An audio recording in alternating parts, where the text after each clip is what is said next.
ஏத்தே ஏத்தே என்ன மர்மல சொல்லு. ஏன் தயங்குத? வயிறு வர கொடமுடங்கு. ஏன் மர்மல வயிறு சரியில்லையோ? இல்லதே வயிறு பசிக்குதே. வயிறு பசிக்கிற ஏதா செய்து எடுத்து திங்க வேண்டியதான மர்மல? இல்லதே நானும் ஒரு வாரமா பாத்துட்டு இருக்கேன். என் கையால செய்து ஒண்ணு விளங்கவே மாட்டேங்குதே.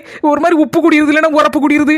சரிப்பட மாட்டேங்குது. நான் அன்னைக்கு ஒரு நாள் செய்திங்களே இந்த பூரி என்ன அளவுல செய்தியா வட்டமா சூப்பரா இருந்து டேஸ்டும் அடிபொலியா இருந்து. உங்க கையால செய்து சாப்பிட்டா மன நிறைவா இருக்குதே.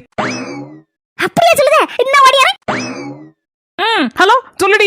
என்னது உன் மாமியார் ஒண்ணு செய்து எடுத்து தர மாட்டேங்களா? என்ன ஃபாலோ பண்ணு. மாமியா கழினாலே அப்படிதான் இருப்பாங்க. நம்ம கொஞ்சம் உஷாரா இருக்கணும். எனக்கு ஒண்ணுமே செய்ய தெரியாது. என் கையால செய்தாலும் ஒண்ணு விளங்க மாட்டேங்குது. அதனால உங்க கையால நீங்க செய்து எடுத்து தாங்க.